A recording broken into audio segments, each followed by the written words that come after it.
আমি কফি হাউসে এসেছি। তো আমার সাথে আছে আমার ভাই, এটা আছে আমার একটা দাদা, আর এটা আছে ওর একটা বন্ধু। সো সো কফি হাউস নিয়ে আমার এক্সপিরিয়েন্স খুব একটা ভালো না, আর খুব একটা খারাপও না, ভালোই। তো যে এসেছিল লাস্ট টাইম তার কাছে জিজ্ঞাসা করি যে তার এক্সপিরিয়েন্স কীরকম। বল তোর খুব ভালো। আমি এই নিয়ে 3 বার এলাম। খাবার দাবার কফি কেমন লাগে? ওকে, ভালো। আর কফি এত ভালো লাগে কি করে তোর কফিটা? কি করে তুই সহ্য করিস? তো ও তো মানে হাত খেলাতেই ব্যস্ত, বাট ওর এক্সপিরিয়েন্স নাকি খুবই ভালো, বাট আমার এক্সপিরিয়েন্স অতটাও ভালো না। বাট দেখা যাক আজকের এক্সপিরিয়েন্সটা কীরকম হয়। তো খাবার দাবার আসুক, কফি অর্ডার করেছি, দেখা যাক তারপর কেমন লাগে আমাদের সঙ্গে। এই হলো কফি হাউসের কফি, আর এই হলো অনিয়ন পকোড়া। আমি খাওয়ার পরে আপনাদের রিভিউটা দিচ্ছি কীরকম খেতে। আমার তো অনিয়ন পকোড়াটা খেয়ে মনে হচ্ছে যে এর মধ্যে কারি পাতা দেওয়া আছে। আমি তো কখনো শুনিনি যে পেঁয়াজিতে কারি পাতা দেয়, সিরিয়াসলি।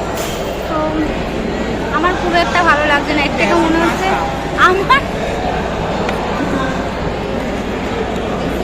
আমার দাদা আবার বলছে পেঁয়াজিটা নাকি কাঁচা।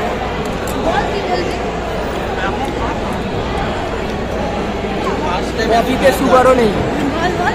ফার্স্ট টাইম এত খারাপ পেলাম, এর আগে দুবার বেটার পেয়েছিলাম। তুই বললি নাকি খুব ভালো তোর তাই এক্সপিরিয়েন্স? জন্য তো বললাম, আগে দুবার ভালো পেয়েছিলাম, তো এবার একটা পুরো ফালতু। ফালতু। আর কফিতে চিনি নেই। তুই বল দিদি কফিতে? কফিতে তো চিনি নেই, একদম পুরো বড়া আর তেতো। এই যে আবার এক্সট্রা সুগার আনালাম। শুনলেন কীরকম কি? হ্যাঁ, কফি হাউসের মানে আড্ডাটা নেই, এদের এই খাবার কফি এক্সেপ্ট্রা অনেক কিছুর কারণে। তো আমার তো একটু ভালো লাগে, আমি আগে খাই তারপর। ওদের দেখা চিনিটা তো কী আছে আমি জানি না।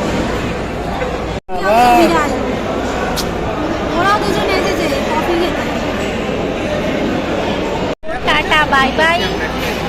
আমি কোনো ফুড ব্লগার নই, জাস্ট আমি একটা রিভিউ দিচ্ছি যে কফি হাউস, কারণ বারবার সোশ্যাল মিডিয়ায় শুনতাম খুব খারাপ।